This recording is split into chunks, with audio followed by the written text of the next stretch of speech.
Hi everybody, welcome to Leon's Chainsaw Parts and Repair. Happy Saturday.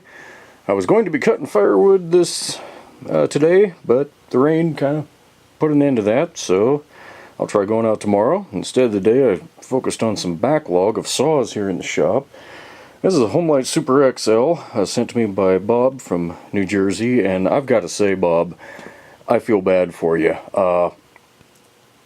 This saw was just presenting you with a number of issues that it's not even fair to mix the problems that it had together and try and diagnose them.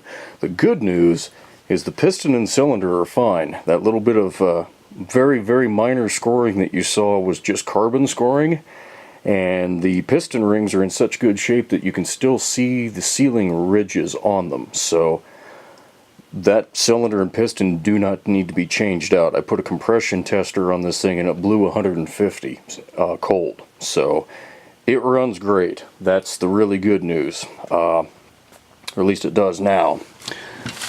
So the challenges. One of the first things I noticed was both of the studs behind these screws were stripped out of the cylinder head. So those have got helicoils that have been Loctited in place to get it back to the original thread size. So you're good to go there.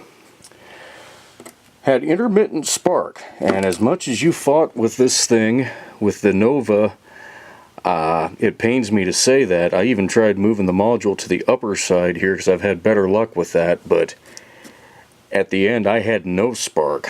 It had intermittent spark and then it had no spark. So I put a good ignition setup like this with points and condenser back on it. They're in great shape. This thing puts out a beautiful blue spark. I'll send this back with the saw so that you've got it. I'm assuming the Nova is still good and it's the coil that's bad.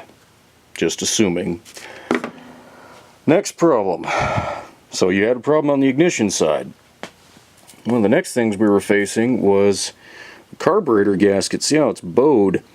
That damn thing had slipped down as the carburetor was being installed, and it was only sealing through half of it. This screw here was in place. The rest of the gasket was hanging behind the carburetor, not doing any sealing at all. Finally, get that to focus. There we go. That is one of your 4 reed valves. Clearly it's not supposed to look like that. So that was the other issue. This thing was allowing compression to come back up through the carburetor and actually force gas out of the carb and down into the tank. So all of those things put together really, like I said, presented, as far as I'm concerned, an unfair mess for you here as you were trying to get this thing going. But as I said, it is running great as of right now. So I'm going to get the camera down here at a good angle. That's not great, but we'll go with it. Fire this thing up so you can hear it.